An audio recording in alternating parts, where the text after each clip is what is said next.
जिस स्तर पर अमेरिका की बड़ी तैयारी मिडिल ईस्ट में इस हालात को देखते हुए थी, उसमें ग्राउंड ऑपरेशन की तैयारी को लेकर बड़े संकेत थे। और इसी ग्राउंड ऑपरेशन की शुरुआत से पहले अपने पायलट को जिस तरीके से सेफली अमेरिका ने निकाला, उसको लेकर ऑपरेशन जैसे हुआ, उसको लेकर अब रिपोर्ट्स में बड़े दावे किए जा रहे हैं। इसलिए आगे बड़ी खबर, हम आपको एक स्पेशल स्टोरी दिखाने वाले हैं घोषमर्मर के बारे में। यह टेक्निक आखिर है क्या, और हो सकता है यह नाम आप पहली बार सुन रहे हैं, लेकिन यह एक ऐसी टेक्निक है जिसकी चर्चा पूरी दुनिया में हो रही है। और अमेरिका ने इसी टेक्निक की मदद से ईरान में फंसे अपने सैनिक को सुरक्षित बाहर निकाल लिया है। घोषमर्मर की मदद से ही अमेरिका ने कई किलोमीटर दूर से अपने पायलट का पता लगाया और उसे ईरान के हाथ में पड़ने से पहले ही निकाल लिया। दरअसल ये क्वांटम मैग्नोमेट्री पर आधारित सिस्टम है जो इंसान के दिल की धड़कन को डिटेक्ट करता है, और आर्टिफिशियल इंटेलिजेंस भी इसमें अहम भूमिका निभाता है। घोषमर्मर शोर को हटाकर हार्ट बीट के सिग्नल को पहचानता है, उसे रिसीवर तक पहुंचाता है। इंसान के दिल की धड़कन से बहुत हल्के इलेक्ट्रोमैग्नेटिक सिग्नल्स पैदा होते हैं और क्वांटम सेंसर्स की मदद से कमजोर सिग्नल को भी माप लेता है। इसमें डायमंड एनवी सेंटर जैसे विशेष सेंसर लगे होते हैं जिसकी मदद से मीलों दूर से किसी की भी हार्ट बीट सुनी जा सकती है। तो यह है अमेरिका की वो घातक टेक्निक, अमेरिका का वो घातक हथियार जिससे ईरान में रेस्क्यू ऑपरेशन के दौरान इसी नई टेक्निक के इस्तेमाल को लेकर दावा किया गया है। और यह घोषमर्मर की मदद से ही अमेरिका ने अपने पायलट को बचाया। कई किलोमीटर दूर से अमेरिका ने पायलट का पता लगाया। और यह टेक्निक है क्या? क्वांटम मैग्नेटोमेट्री पर आधारित है ये सिस्टम। इंसानी दिल की धड़कन को ये डिटेक्ट करता है। इसमें एआई, आर्टिफिशियल इंटेलिजेंस को भी जोड़ा गया है। शोर को हटाकर हार्ट बीट के सिग्नल को पहचानता है। काम कैसे करता है? हार्ट बीट से बहुत हल्के इलेक्ट्रोमैग्नेटिक सिग्नल्स पैदा होते हैं और क्वांटम सेंसर्स की मदद से ही कमजोर सिग्नल को भी माप लेता है। इसमें डायमंड एनवी सेंसर जैसे विशेष सेंसर लगे होते हैं। मीलों दूर से किसी की हार्ट बीट भी सुनी जा सकती है। अब हॉर्मूज से बढ़ सकता है दुनिया भर में तनाव। एक और बड़ी खबर है, क्योंकि स्ट्रेट ऑफ हॉर्मूज से गुजरने वाले जहाजों से टैक्स वसूलने से तनाव और बढ़ सकता है और हमेशा के लिए टैक्स लगा सकता है ईरान। दुनिया भर में क्रूड ऑयल के दाम बढ़ेंगे। दूसरी समुद्री रूट पर भी टैक्स लग सकता है।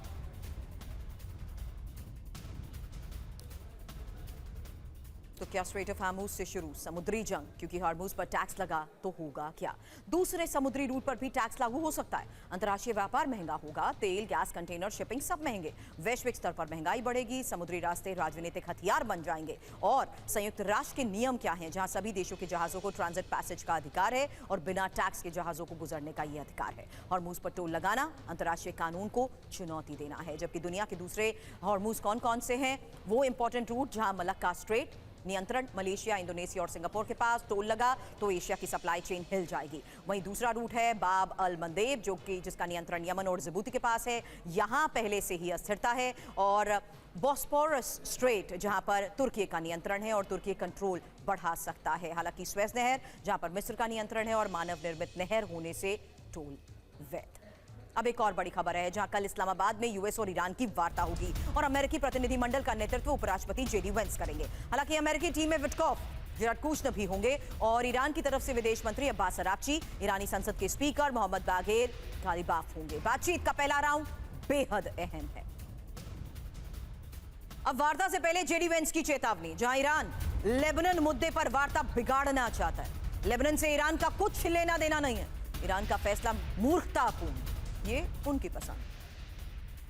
तो फिलहाल देखिए वार्ता से पहले ही जेडी वेंस की ये चेतावनी, जिससे साफ है कि अमेरिका का रुख क्या है। और इस बीच ये एक और सबसे बड़ी खबर, जहां लेबनान पर लगातार हो रहे हमले और लेबनान से ईरान का कुछ लेना देना नहीं है। ईरान का फैसला मूर्खतापूर्ण है, ये उनकी पसंद है। डिटेल अब आपके सामने, क्योंकि यूएस ईरान वार्ता पास या फेल, बड़ा सवाल है। एजेंडा क्या है? वार्ता का ड्राफ्ट पहले से तैयार है। ड्राफ्ट पर सहमति बनाने की कोशिश होगी और साथ ही पहले से बैक चैनल बातचीत भी जारी है।